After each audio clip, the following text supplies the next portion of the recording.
Hello दोस्तों, आप सभी को स्वागत है आपके अपने YouTube channel Jitendra MR study पर। दोस्तों, मैं हूं जितेंद्र एमआर यादव। आज हम लोग अनुपात एवं समानुपात यानी रेशियो एंड प्रोपोर्शन का पार्ट 12 देखेंगे। पार्ट 11 तक आप नहीं देखे हैं तो अनुपात एवं समानुपात का प्लेलिस्ट का लिंक डिस्क्रिप्शन में दिया गया है, आप वहां से देख सकते हैं। तो आइए, तो आज हम लोग पार्ट 12 में आय, बचत और खर्च वाले प्रश्न को देखेंगे। एकदम बेसिक से देखेंगे और आप सीखेंगे भी।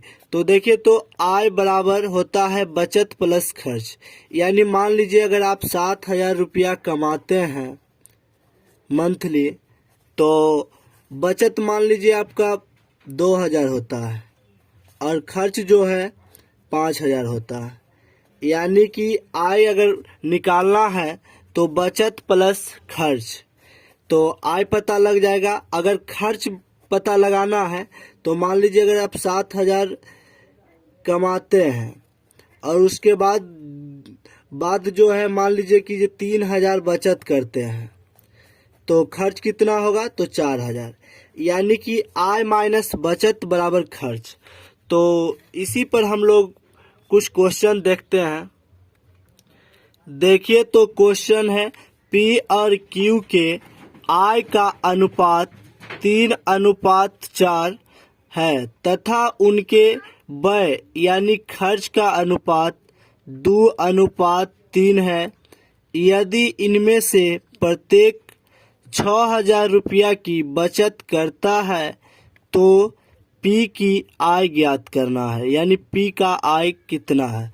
तो सबसे पहले आपको अनुपात में लिखना है। यहाँ देखिए, तो आपको लिखना है पी अनुपात क्यू। पी अनुपात क्यू और इसका जो है आय दिया हुआ है। तो पी का आय दिया हुआ है 3 और क्यू का आय दिया हुआ है 4, जो कि दोनों अनुपात में हो सकता है। 3,000, 4,000, 30,000, 40,000 कुछ भी हो सकता है, यहाँ अनुपात में है। उसके बाद आपको खर्च भी दिया हुआ है। खर्च का अनुपात जो है 2:3 दिया हुआ है। यानी पी का खर्च 2 है और क्यू का खर्च 3 है। अनुपात में है, कुछ भी हो सकता है। 200, 300, 2,000, 3,000, 20,000, 30,000 कुछ भी हो सकता है।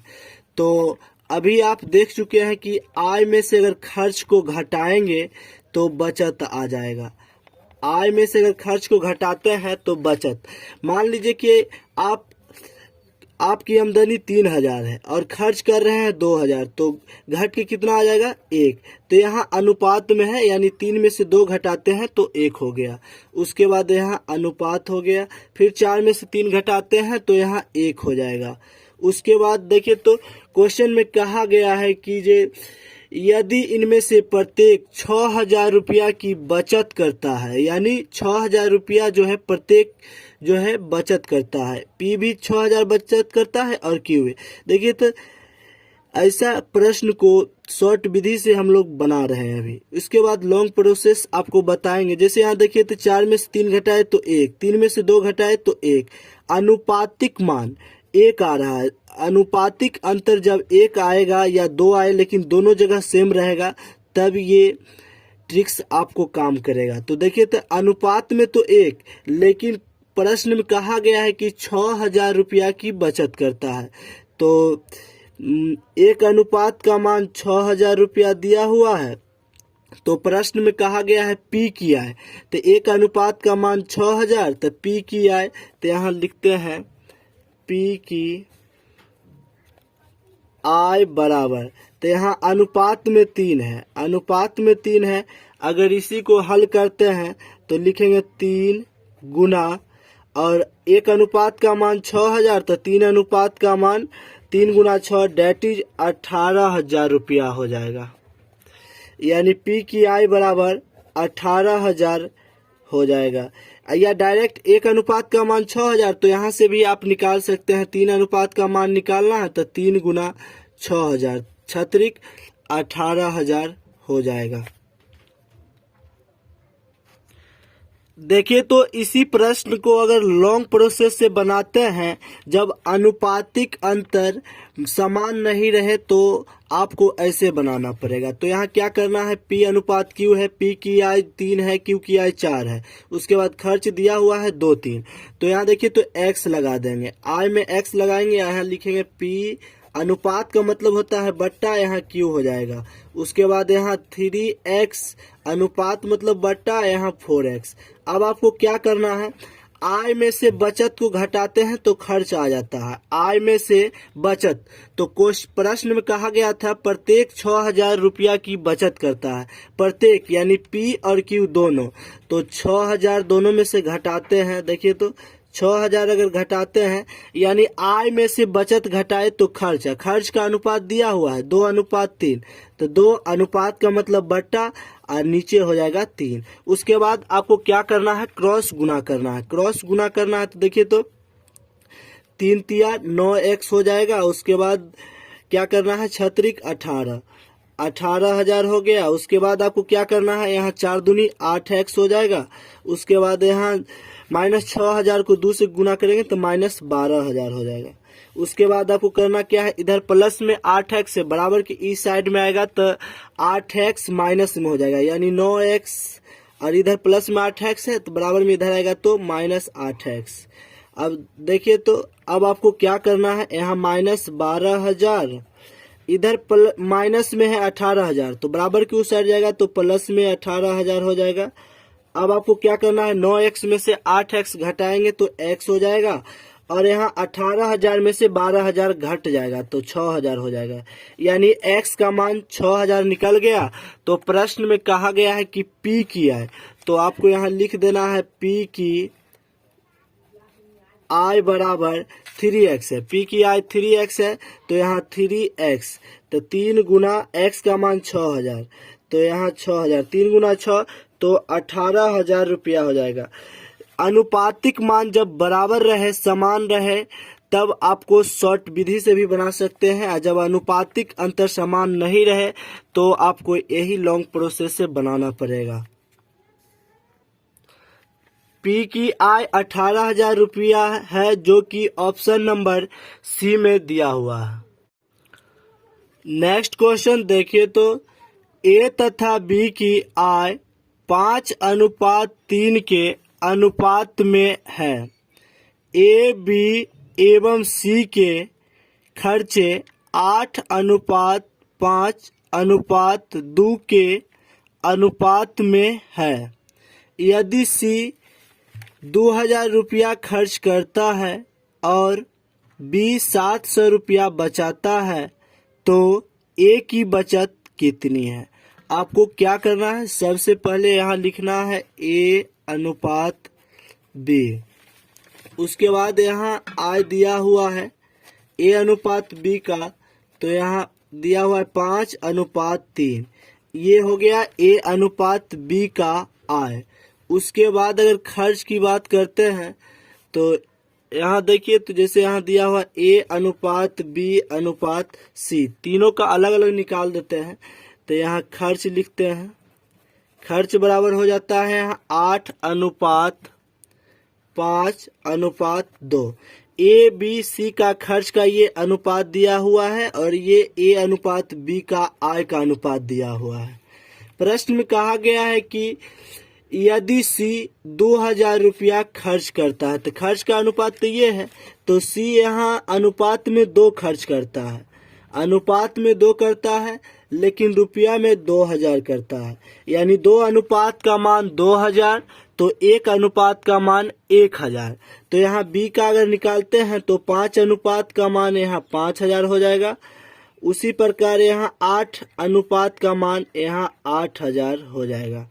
तो प्रश्न में कहा गया है B 700 रुपया बचाता है, यानी 5,000 तो खर्च करता है और ऊपर से 700 रुपया बचाता है, यानी 5,000 पॉकेट से खत्म कर दिया, फिर भी पॉकेट में 700 रुपया बचा हुआ है। तो यहाँ लिखेंगे B की आय बराबर, तो आप जानते हैं सूत्र बचत प्लस खर्च, बचत प्लस खर्च या खर्च प्लस बचत, दोनों में से कोई बोल सकते हैं। तो बचत देखिए 700 क्वेश्चन में दिया गया है, 700 रुपया बी बचाता है और 5000 खर्च करता है। तो खर्च कैसे निकाले हैं, पहले सी का खर्च दिया हुआ था 2 अनुपात का मान 2000, तो 1 अनुपात का मान 1000, तो 5 अनुपात है तो 5000। अब दोनों को जोड़ते हैं तो यहाँ हो जाता है 5700 रुपया, यानी बी की आय जो है 5700 रुपया।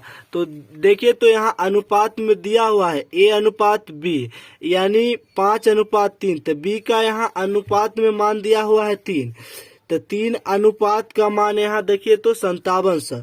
चूंकि यहाँ अनुपात में 3 दिया है लेकिन रियल मान निकालते हैं तो 5700, तो 3 अनुपात का मान 5700, तो 1 अनुपात का मान 1900। अगर एक की आय निकालते हैं तो क्या करेंगे, 1900 से गुना कर देंगे। चूंकि 1 अनुपात का मान 1900, तो 1900 के 5 से गुना करेंगे तो 9500। तो अब प्रश्न में कहा गया है कि ए की बचत कितनी है। ए की बचत निकालते हैं, देखिए तो ए की बचत बराबर, ए की बचत बराबर, तो अब आपको क्या करना है, आय में से खर्च घटा देना है। बचत निकालना है तो आय में से खर्च घटा देंगे, यानी देखिए तो आय कितना है, ए की 9500, तो यहाँ 9500 माइनस खर्च कितना है, तो खर्च ए की 8000 है, 8000 खर्च कर देता है। तो यहाँ 8000 अगर 9500 में से घटा देते हैं तो 1500 हो जाता है, यानी कि ए की बचत जो है 1500 रुपया, जो कि ऑप्शन नंबर ए में दिया गया है। नेक्स्ट क्वेश्चन देखिए तो अमित तथा बीरी की वार्षिक आय 3:2 के अनुपात में है, जबकि उनका खर्च 5:3 के अनुपात में है। तद अनुसार यदि उनमें प्रत्येक की वर्ष के अंत में बचत 1000 रुपया हो तो अमित की वार्षिक आय कितनी है। तो सबसे पहले आपको क्या करना है, देखिए तो सबसे पहले तो आपको लिखना है कि अमित अनुपात बीरी, इसका जो है आय दिया हुआ है, आय कितना दिया हुआ है, तो अनुपात में दिया हुआ है 3:2, तो लिखेंगे 3:2। उसके बाद जो है खर्च का भी अनुपात दिया हुआ है, तो खर्च की अनुपात जो है दिया हुआ है 5:3 है। तो बचत निकालेंगे, आपको बताए हैं, तो आय दिया हुआ है, खर्च दिया हुआ है, तो बचत निकालना है। तो बचत निकालते हैं, जैसे यहाँ देखिए तो अमित की आय जो है 3 है, अनुपात में 3 है और खर्च करता है 5, ऐसा कैसे हो गया। मान लीजिए कि आप 3000 कमाते हैं और 5000 खर्च करते हैं, तो ये तो गलत बात है। यहाँ कर्ज की बात नहीं करना है, यहाँ ऐसा प्रोसेस नहीं बनेगा। तो आपको क्या करना है, यहाँ भी देखिए तो ये बीरी की आय 2 है और खर्च करता है 3, ये भी नहीं हो रहा है। तो आपको क्या करना है, आय में समान संख्या से गुना कर सकते हैं। जैसे मान लीजिए कि यहाँ 2 से गुना करते हैं और यहाँ 2 से गुना करते हैं, तो 2 दूनी 4। बड़ा करने के लिए चूंकि आय बड़ा होना चाहिए और खर्च छोटा होना चाहिए, तो 2 दूनी 4, 3 दूनी 6, तो यानी अमित की आय जो है 6 हो गया अनुपात में और बीरी की आय नया अनुपात हो गया 4। तो अब देखिए तो अमित जो है 6 कमाता है और 5 खर्च कर देता है, तो 1 बच गया। उसके बाद बीरी जो है 4 कमाता है और 3 खर्च करता है, तो 1 बच गया। प्रश्न में कहा गया है उनमें प्रत्येक की वर्ष के अंत में बचत जो है 1000 रुपया है, अनुपात में तो यहाँ 1। और हाँ, आपको बता दिए हैं जब अनुपातिक अंतर समान रहे, जैसे यहाँ 4 में से 3 घटाए तो 1, 6 में से 5 घटाए तो 1, 1 आया, कुछ भी आए लेकिन दोनों जगह सेम रहे, तब ऐसा प्रोसेस अपनाना है, नहीं तो आपको लॉन्ग प्रोसेस से बनाना पड़ेगा x मानकर। तो देखिए तो यहाँ अनुपात में अंतर 1 का है, 4 खर्च कमाया है, 3 खर्च किया, अनुपात का 1, लेकिन बचत करता है बचत करता है 1000। तो देखिए, तो एक अनुपात का मान यहाँ 1000 हो गया। तो प्रश्न में कहा गया है अमित की आय कितनी है। तो यहाँ देखिए, तो अमित की आय 6 है। तो एक अनुपात का मान 1000, तो 6 अनुपात का मान 6000 से गुना कर देंगे। 6000 से गुना करेंगे तो डेट इज 6000 हो जाएगा। यानी 6000 से गुना नहीं करना है, 1000 से करना है। 6 अनुपात का मान निकालना है, एक अनुपात का 1000, तो 6 अनुपात के 6 गुना 1000 डेट इज 6000। यहाँ देखिए, तो लिख लीजिए अमित की आय बराबर अनुपात में 6 है, अनुपात में 6 है और एक अनुपात का मान 1000, तो 6 अनुपात का मान निकालना है। तो 6 गुना 1000 डेट इज 6000 रुपया हो जाएगा। आय, बचत और खर्च से संबंधित जितने भी सवाल बुक में होते हैं आपसे सभी बन जाएंगे, अगर 3 प्रश्न को पूर्ण रूप से देखे होंगे तो उम्मीद करते हैं कि वीडियो आपको अच्छा लगेगा। अगर अच्छा लगे तो लाइक, शेयर एंड सब्सक्राइब जरूर कीजिएगा। मिलते हैं फिर किसी नेक्स्ट वीडियो में, तब तक के लिए धन्यवाद।